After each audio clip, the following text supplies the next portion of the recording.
boy who spoke to rain. For 7 years, no rain touched the village. The rivers dried into cracked lines of mud. Crops withered beneath the burning sun, and every season looked exactly the same: dust, hunger, and silence. Women walked long distances carrying empty clay pots, hoping to find water somewhere beyond the hills. Children sat beneath dying trees with dry lips and tired eyes. Even the elders had stopped praying.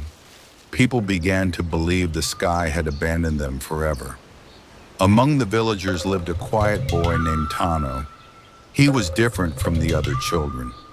While others played in the dusty streets, Tano preferred sitting alone beneath the old baobab tree, watching the clouds drift across the sky. He listened carefully to the wind as though it carried secrets no one else could hear. Every evening, he climbed the tallest hill outside the village and stared toward the horizon until darkness swallowed the land. One night, something changed. Thunder rolled across the sky for the first time in many years.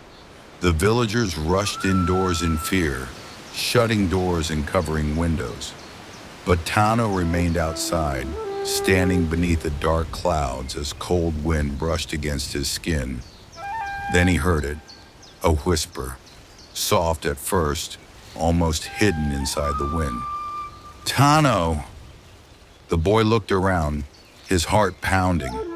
Again the voice called his name. "Find the forgotten drum!" Lightning flashed across the heavens. Tano froze. "Wake the mountain," the voice whispered. The next morning, Tano went directly to the elders beneath a great baobab tree. At first, they denied knowing anything. Their faces tightened with fear, and they avoided looking at him. But the oldest woman among them slowly stood to her feet. Her wrinkled hands trembled as she spoke. Long ago, she explained, the village possessed a sacred drum blessed by the spirits of rain. Whenever the people respected the land and each other, the drum called clouds from beyond the mountains. But greed entered the hearts of men. Powerful hunters and chiefs began using the drum for themselves, demanding rain only for their own farms while nearby villages suffered. The spirits became angry. One terrible night, the rain vanished. To prevent further disaster, the ancestors hid the sacred drum deep inside the forbidden mountain, where no one dared to go again. The old woman looked directly into Tano's eyes.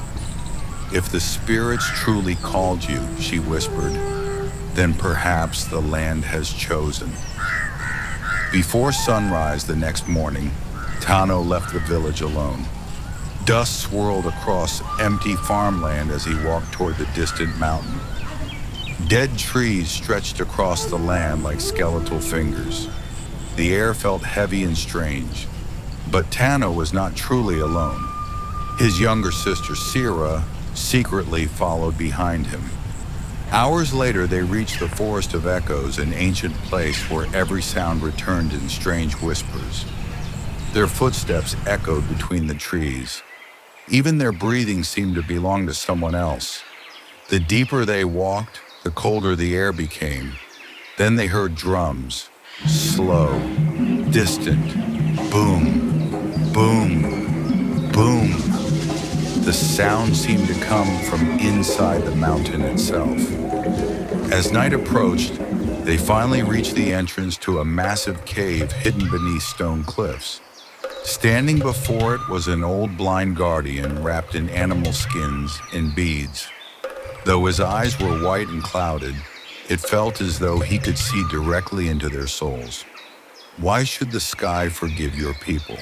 he asked. Tano swallowed hard before answering. "Because children are suffering for the mistakes of the dead." Silence filled the mountain. The guardian stood motionless for a long moment before stepping aside. Inside the cave rested the sacred drum.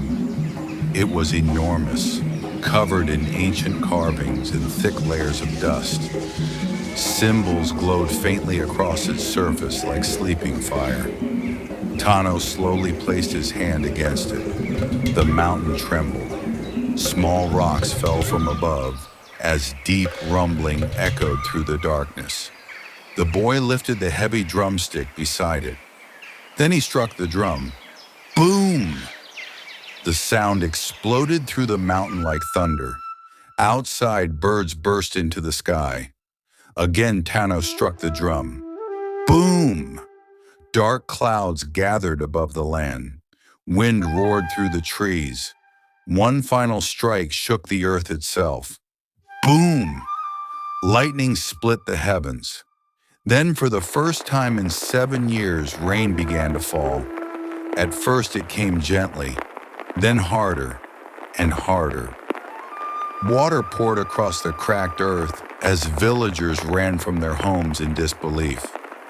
Children danced beneath the storm, while women lifted their faces toward the sky, crying tears that mixed with rainwater. The river awakened once more. Tano stood silently outside the cave as thunder rolled across the mountains above him. Years later, the story of the boy who spoke to rain spread far beyond the village. Even now, elders say that during powerful storms, if you stand near the forbidden mountain and listen carefully beneath the thunder, you can still hear the sacred drum calling to the sky.